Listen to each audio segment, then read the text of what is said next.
Fantasy, like many stories, has always drawn inspiration from things like mythology, and Final Fantasy XIV is no exception. As one of the most beloved characters in 14, Emet-Selch draws inspiration from one of the most well-known mythologies in the world, that being Greek mythology. As his true name Hades is a direct reference to the eldest son of Kronos, but the similarities don't just end with the name, as there are various shared aspects between the two characters, from the roles they play in their respective stories to their kindred natures. The Hades story in Greek myth begins with his father Kronos, who receives a prophecy telling him that he will be undone by one of his children, and rather than choosing celibacy, he would instead determine the best way to prevent the prophecy would be to eat his own children as they were born. However, his wife Rhea would grow sick of watching his children be eaten, and thus would trick Kronos into eating a rock that she claimed was their son Zeus, an action which would set the prophecy in motion, as he would go on to defeat his father and free his siblings from Kronos' gullet.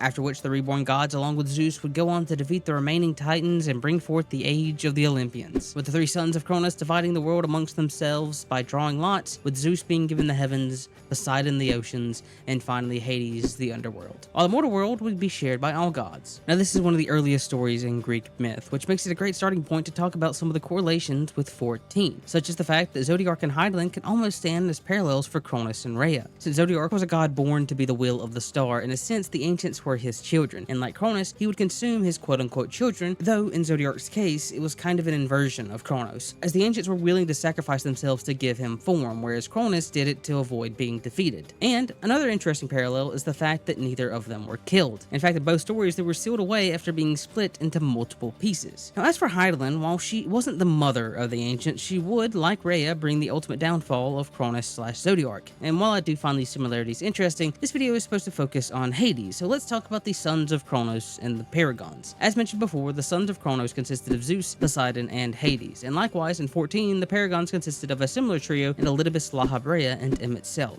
In both trios, the leader of the group was the youngest member, with Zeus being the leader of the Greek gods, and Elidibus being the leader of the Ascians. And there were actually quite a few overlapping qualities between the two groups. Beyond Zeus and Elidibus being their leaders, they also both had tendencies to interact with specific groups that caught their attention. For Zeus, it was usually attractive people that caught his fancy, while Elidibus would often seek out those capable of aiding in their mission. Poseidon and Lahabrea both had a tendency to release monsters into the world, with many of Poseidon's children being actual monsters, while Lahabrea taught people the art of summoning so that monstrous deities could be given form and wreak havoc. And lastly are the stars of this video, Hades and Emet-Selch, that beyond sharing a true name, both were responsible for the underworld and often stayed to themselves. You see, in myth, Hades almost never actually leaves the underworld, often being portrayed as one of the most dedicated gods to his job and his kingdom, a trait which Emet-Selch shares, as no matter how much time passed or the doubts he had, he always stayed true to his mission. And the qualities that these two share don't stop there, as Hades was often seen as a cold but fair and reasonable god, to the point that he would often be one of the gods who would offer aid to heroes, and unlike his kin, he wouldn't even lash out at mortals for not offering him enough worship. As for Emet-Selch, he shares that cold and reasonable nature, being able to put aside his personal feelings to do what he believes is the best course of action to restore his brethren, such as allying himself with the Scions rather than becoming their enemies. And like Hades, he also had a tendency to stay to himself, mostly acting through proxies, with actual intervention being a rarity. But the most interesting correlation between the two is actually how they're often portrayed. In the case of Hades, there's the traditional Greek myth view of the character, and then the more modern view of the character. You see, as I've alluded to so far, Hades is actually looked upon rather positively in Greek myth, having few stories that actually paint him in a negative light. Now that doesn't mean he was loved by the Greek people. Very few actually worshipped him, and many would refrain from even saying his name, as there was a fear of gaining his attention, as he was the god of the dead, and though he was feared by most, he wasn't considered an evil god. He simply represented the thing that mortals feared the most, the finality of death. And no matter what negative qualities were used to describe him, he would always be seen as just and fair. Now when it comes to his modern interpretations, he's often seen as a more stereotypical evil, conniving, satanic figure, often upset by his role in the world, seeking greater power, such as in Disney's Hercules, where he's the main antagonist instead of the true antagonist of that story, Hera. Now moving on to Emmet, there's two sides to his character, coming from his true self and his facade. When we first meet the character in Stormblood, he's portrayed as this maniacal madman seeking nothing but chaos, whereas in Shadowbringers and Endwalker, we get to see beyond his facade, learning that he's actually a much kinder person who's been forced to bear an unbearable burden. And while it does make it easy to understand him, the revelation doesn't excuse his actions. Now, both portrayals are rather similar, with one being more positive and the other being a more negative evil stereotype. Moreover, one is a true portrayal of the character, while the other is a fiction. Now, the last similarity I want to cover is actually their loyalty and dedication. In Greek myth, there are a few gods that show more loyalty than Hades, primarily to his wife Persephone, as he has basically the only stable and healthy relationship in all of Greek myth, with his love for his wife being a universal truth in many of the stories involving Hades, as they usually make his love for her clear. In fact, there aren't really any stories ever portraying him as unfaithful, as the other relationships that he has are implied to be before his marriage to Persephone. And while this may not sound like anything major, keep in mind that about 90%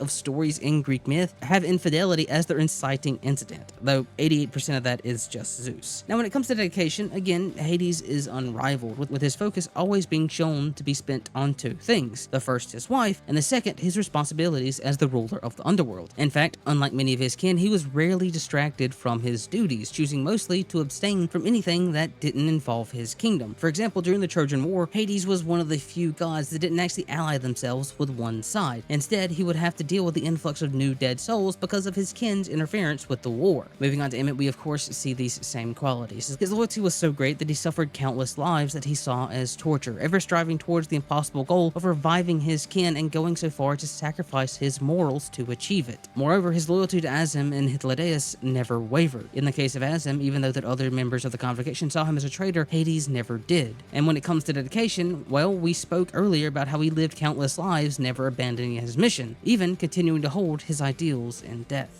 And that marks the end of the follow-up video. I hope that you found this interesting, and if you haven't watched the original video on Emet-Selch, you should go do that, or you can go check out one of my other videos, which should be showing at the side. Also, I'm going to be making another character video rather soon, so if you want to help choose who I do it on, there's going to be a poll in the community page relatively soon after I publish this video, so go there and check that out. And make sure to subscribe so you actually see the video when it does actually release. Now, if you've made it this far, thanks for watching, and I hope to see you next time.